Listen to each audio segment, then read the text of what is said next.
Čau, ar tevi kā vienmēr Kristaps, skaņa gaisma.lv. Vēl viens īpašais viesis tavam pasākumam – Fospar Flat 18x10. Sāksim ar statisko gaismu. Spiežam pogu meņu un meklējam burtus RGB un U. Kad atradām burtu R,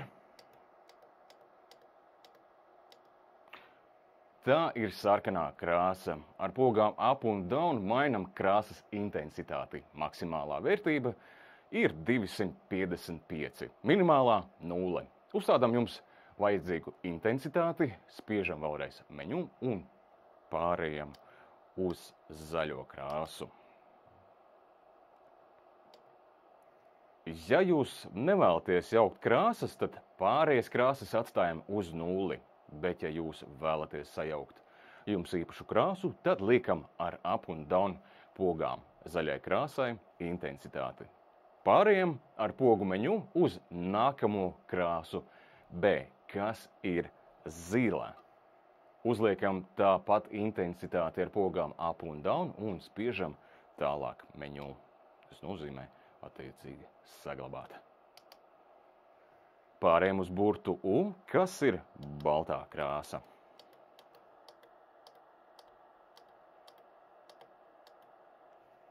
Noregulējam intensitāti un spiežam Enter pogu, lai saglabātu izmaiņas.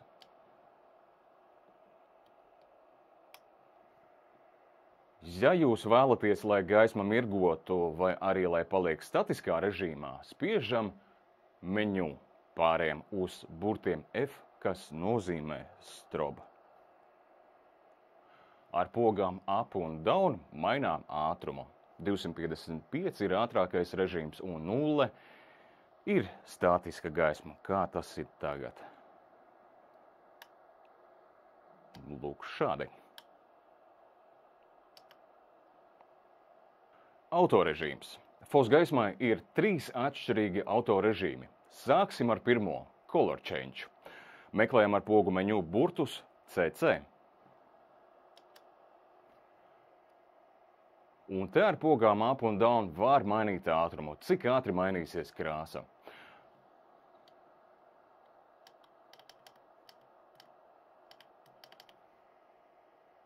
Nākamais ir DE. Tāds pats princips ar pogām up un down mainam ātrumu. Nākamais ir DE. Tāds pats princips ar pogām up un down mainam attiecībā ātrumu.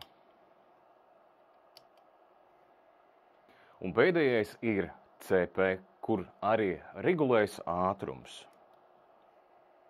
Nākamais ir DE. Tāds pats princips ar pogām up un down mainam ātrumu. Un pēdējais ir CP, kur arī regulējas ātrums ar pogām up un down, un tad attiecīgi arī saglabājam. Ja jums ir vajadzīga sound mode, ar pogām meņu meklējam burtus Sound. Piemēram, uzcitīšu mazu ritmu, lai parādītu, kā strādā sound mode.